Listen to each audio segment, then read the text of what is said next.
Scrotal hypothermia. So, దీని గురించి తెలుసుకున్నారా? మీరు వినే ఉంటారు కొంతమంది వినకపోయి ఉండొచ్చు. ఈరోజు నేను చెప్తాను.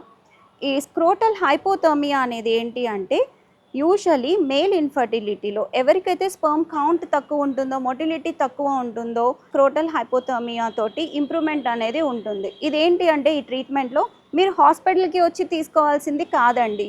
మీరు మీ ఇంట్లోనే చేసుకోవచ్చు.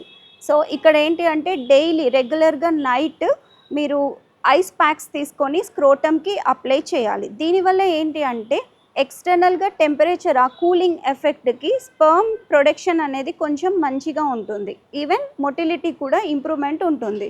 ఇన్ కేస్ ఐస్ ప్యాక్స్ లేకపోతే ఒక టబ్‌లో కూల్ వాటర్ తీసుకొని అందులో కూర్చోవాలి. అట్‌లీస్ట్ ఒక 1 అవర్ అలా కూర్చున్నారు అంటే కూడా డైలీ రెగ్యులర్‌గా చేస్తూ ఉంటే స్పెర్మ్ మొటిలిటీ కౌంట్ అనేది ఇంప్రూవ్‌మెంట్ ఖచ్చితంగా ఉంటుంది. బికాస్ ఎప్పుడైతే బాడీలో ఓవర్ హీట్ అయిపోతుందో, ఓవర్ హీట్ అయినప్పుడు స్పెర్మ్ మీద ఎఫెక్ట్ చూపిస్తుంది. దానికి నార్మల్‌గా స్పెర్మ్‌కి ఏంటి బాడీ టెంపరేచర్‌లో కొంచెం లెస్ దాన్ బాడీ టెంపరేచర్ ఉంటేనే స్పెర్మ్ ప్రొడక్షన్ మంచిగా ఉంటుంది. సో, దానికి మించిన ఎక్కువ హై టెంపరేచర్ వచ్చినప్పుడు ఈ స్పెర్మ్ ప్రొడక్షన్ మీద ఎఫెక్ట్ చూపిస్తుంది. అంటే లో మొటిలిటీ, డిక్రీజ్డ్ కౌంట్ ఎక్సెట్రా. ఈ కూలింగ్ ఎఫెక్ట్ వల్ల ఏంటి అంటే మీకు ప్రాపర్‌గా ఇంప్రూవ్‌మెంట్ ఉండే ఛాన్స్ ఉంటుంది.